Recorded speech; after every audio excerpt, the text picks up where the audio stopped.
Thought often appears as though it begins exactly where you are. A question arises and it feels as if it was produced by you in that very moment. An idea forms and it seems to originate from the center of your own mind. Because of this, thinking appears personal. It appears as an activity that belongs to someone. Yet when attention begins to look more carefully at the movement of thought itself, something unusual becomes visible. Thought rarely begins from the present moment. Instead, it usually continues from something that was already in motion before it appeared. A thought arrives connected to another thought. One idea follows another. A memory triggers an interpretation, which triggers a reaction which produces another explanation. When this chain is observed closely, it becomes clear that thinking behaves more like a current than an isolated event. Each thought is part of a movement that has already begun, somewhere earlier within the mind.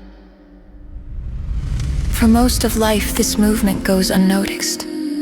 Thought appears and attention immediately becomes involved with its content. If the thought says something important, attention follows it. If it suggests a problem, attention tries to solve it. If it brings a memory, attention begins reliving what happened.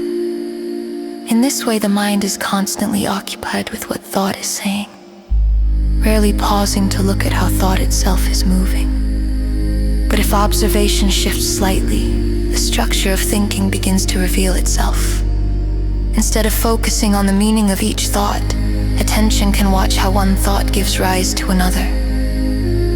A memory appears, and from it another idea forms. That idea produces a comparison. The comparison leads to a conclusion. The conclusion creates a reaction. This sequence continues with remarkable speed, often too quickly to be noticed unless attention becomes very quiet. What becomes interesting is that thought seems to move even when it is not intentionally directed. Even when you are not actively trying to think, ideas continue appearing. Fragments of conversations return. Images from earlier in the day resurface. Plans for tomorrow begin to assemble themselves. This suggests that thinking is not always something you deliberately produce. Much of it seems to unfold automatically, as though the mind is constantly generating activity on its own. When this automatic movement becomes visible, the sense of control over thinking begins to look slightly different. It may have seemed that you were the one deciding what to think at every moment. Yet observation reveals that most thoughts simply appear. They arise from memory, from habit, from associations that were formed long before this moment. They arrive without being invited and often disappear without being dismissed. This discovery can be surprising because it challenges a familiar assumption. The idea that you are the author of every thought that passes through the mind. When watched carefully, thought begins to resemble a process unfolding within awareness rather than an action performed by a separate thinker. It moves according to patterns that were built over years of experience, conditioning, and memory. The movement of thought is therefore deeply connected to the past. Every idea, belief, fear, or expectation that appears is influenced by what has already been learned or remembered. Thought draws from stored knowledge and uses it to interpret what is happening now. Because of this, thinking often repeats familiar patterns. The same concerns return again and again. The same interpretations appear in slightly different forms. If attention stays with this observation long enough, another question naturally begins to emerge. If thought is constantly moving in this way, linking the present to the past through memory and association, what is actually happening in the moment before a thought appears? Is experience already complete before thinking begins to interpret it? Watching the movement of thought brings attention closer to that question. When attention remains with the movement of thought for a little longer, another layer of the process begins to reveal itself. It becomes clear that thought rarely moves randomly. Even when it appears spontaneous, it tends to follow familiar directions. Certain themes return repeatedly. Certain concerns seem to hold more energy than others. The mind revisits the same memories, the same imagined futures, the same interpretations about who you are and what your life means. This repetition is not accidental. Thought moves along the paths that have been reinforced over time. Experiences that carried strong emotion leave deeper impressions in memory. And those impressions become reference points for future thinking. A moment of embarrassment may replay itself long after it has passed. A moment of praise may return again and again as something the mind tries to preserve. In this way, thought is constantly reorganizing the past in order to maintain a sense of continuity. Because these patterns feel familiar, they often go unquestioned. A thought appears and it seems natural to assume that it belongs there. If it concerns a problem, the mind immediately attempts to solve it. If it concerns the future, planning begins. If it concerns identity, the mind quietly reinforces the story it has already constructed about who you are. Without realizing it, attention becomes absorbed in maintaining the structure that thought has built. Yet when observation remains steady, something unusual becomes visible. The thoughts themselves may change from moment to moment, but the underlying movement remains similar. One thought leads to another through association. A memory calls up a related memory. A belief generates another belief that supports it. The mind is not simply thinking. It is maintaining a network of connections that keeps its sense of order intact. Within this network, the idea of a personal center gradually forms.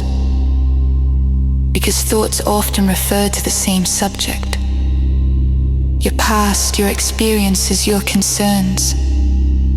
The mind begins to organize these references around a single point. That point is what thought calls me. It becomes the assumed location from which thinking appears to originate, and toward which experience appears to return. But if attention watches carefully, something subtle becomes noticeable. The sense of me is rarely present before the thought appears. Instead, the thought itself introduces the reference. A memory arises and thought says it happened to me. A worry appears and thought says it concerns my future. A judgment forms and thought says it reflects who I am. The center seems to exist because thought repeatedly refers to it. Seen in this way, the movement of thought is not only producing ideas about the world, it is also constantly recreating the identity of the thinker. Each time a thought refers back to that center, the sense of a stable self is reinforced. Each time the reference is repeated, the idea of continuity becomes stronger. And because this process happens so quickly, it is rarely noticed. The mind experiences the result of the movement, the feeling of being someone who is thinking, without observing the sequence that created it. Watching the movement of thought therefore begins to reveal something deeper than the content of thinking. It reveals how identity itself is constructed within the flow of thought. And once this becomes visible, attention may begin to wonder whether the thinker and the thinking are truly separate at all. As attention continues observing the movement of thought, the relationship between the thinker and the thinking begins to look less certain.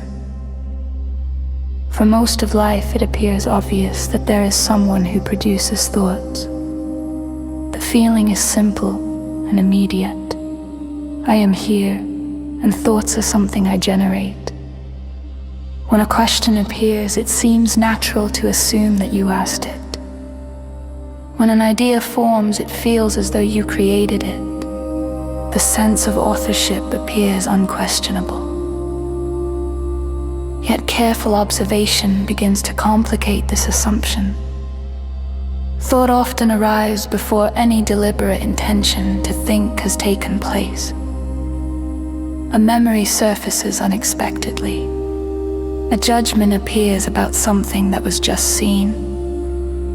A plan forms for something that may happen tomorrow. These thoughts seem to present themselves fully formed, as if they emerged from somewhere beneath the surface of awareness. Only after they appear does the mind begin to interact with them. If the mind were truly the author of each thought, it might be expected that thinking would occur only when intentionally initiated. But this is rarely the case. Most thoughts arise spontaneously. They appear in response to triggers, associations, memories, or emotions that have been stored over time. In this sense, the movement of thought behaves more like a reaction than a deliberate creation. When this becomes visible, a curious possibility begins to appear. Perhaps the thinker is not the source of thought, but something that thought itself produces. This suggestion may initially feel strange. The idea of being the one who thinks has been reinforced for so long that it feels inseparable from identity itself. But observation reveals that the sense of a thinker often appears only after the thought has already formed.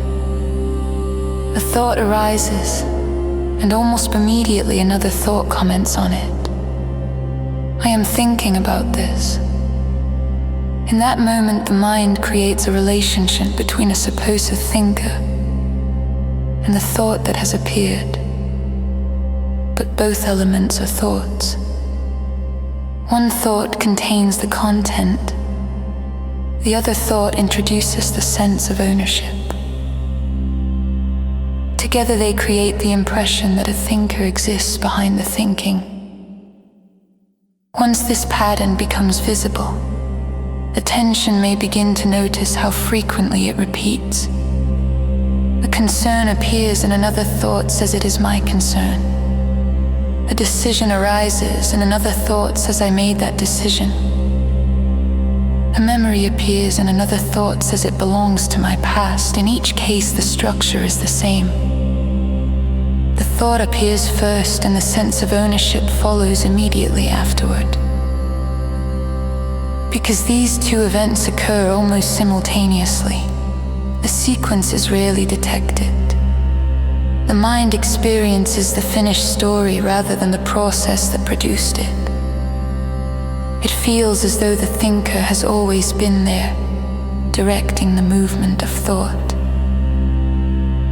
But careful observation reveals something different. The thinker is not found before the thought. The thinker appears within the movement of thinking itself. This discovery begins to change the way the mind relates to its own activity. If the thinker is not separate from the thinking, then the entire structure of internal conflict begins to look different. The struggle to control thoughts, to suppress certain ideas, or to force the mind in a particular direction may depend on the assumption that there is a controller separate from the process being controlled. Yet if the controller is itself another movement of thought, the situation becomes very different. Instead of a thinker managing thoughts, there may simply be thought moving within awareness. And seeing this begins to quiet something that has been active for a very long time.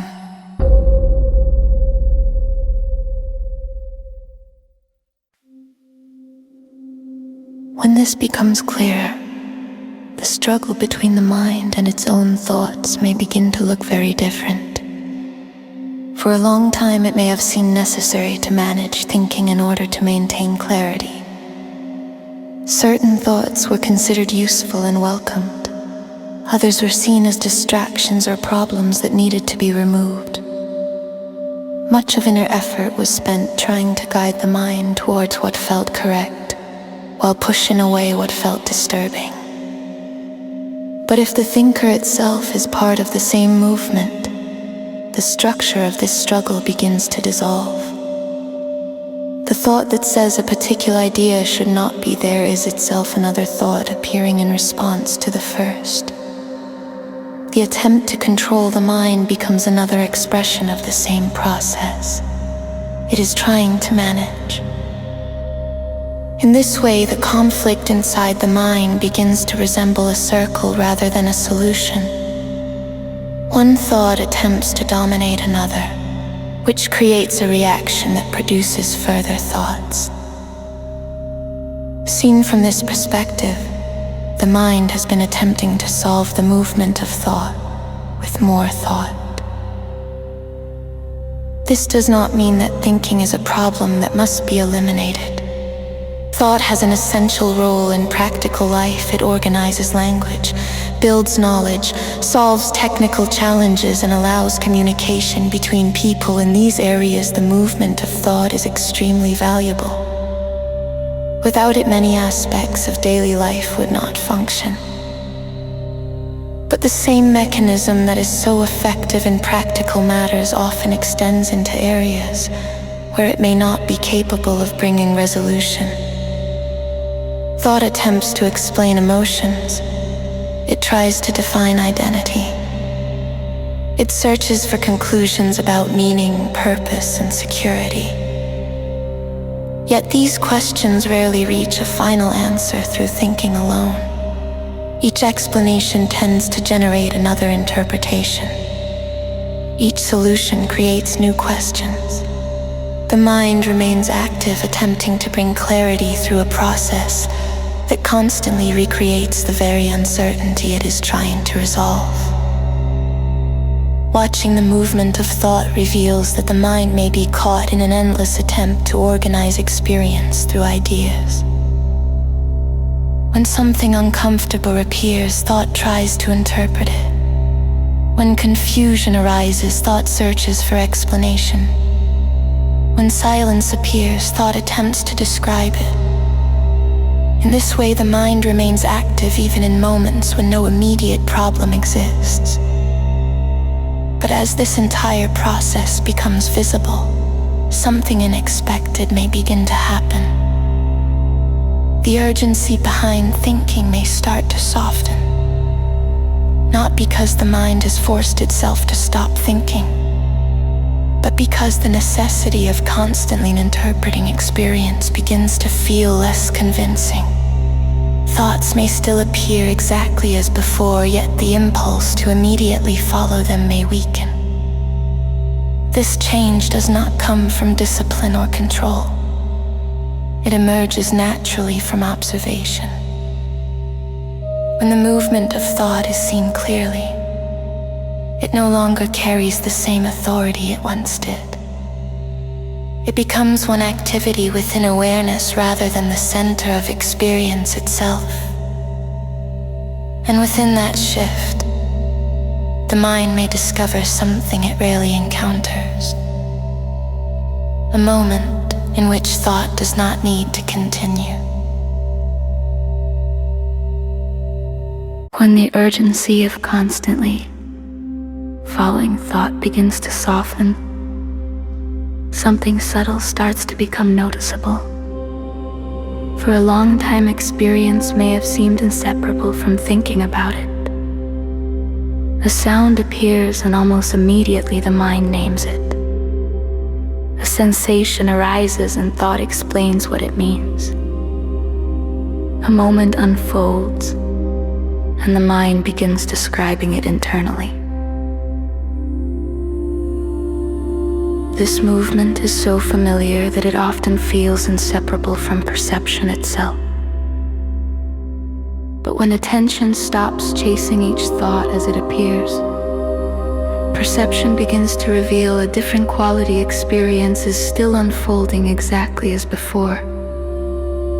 Sounds are still heard, sensations are still felt, images, colors, movement, and texture are still present in the environment. Nothing about the world itself has changed. What begins to change is the speed at which thought claims ownership of what is happening. There may be brief moments in which a sound is simply heard before it is named. A sensation may be felt before it is explained. A movement in the room may be noticed before the mind turns it into a description. In these moments, perception seems unusually direct. It is not filtered through interpretation. It is not immediately compared to memory. It simply appears. For a mind accustomed to organizing everything through thought, this simplicity can feel unfamiliar. The tendency to interpret quickly returns. A thought may say what the sound is. Another thought may comment on the experience of noticing it. Yet something important has already been revealed. Experience was present before the explanation. The mind did not create the moment. It only described it afterward. Seeing this changes the relationship between thought and perception. Thought is no longer assumed to be the source of clarity. Instead, it becomes clear that thought often arrives slightly after the moment it describes. The world appears first, interpretation follows. This small shift begins to loosen another assumption that has been active for a long time. The belief that understanding must always come through thinking. When the mind stops insisting on explaining everything immediately, perception itself begins to feel more vivid. Sounds seem more distinct. The movement of light becomes more noticeable. Even simple sensations like breathing or the feeling of sitting become clearer when they are not immediately turned into ideas. This clarity does not come from trying to focus harder. It comes from the absence of unnecessary interpretation. Thought still appears, but it is no longer required to lead every moment. It becomes one activity among many rather than the center around which everything revolves. And when thinking is no longer dominating the entire field of experience, another dimension of awareness quietly begins to reveal itself. Not through effort, not through analysis, but through the simple act of seeing what is already here before thought has time to explain it.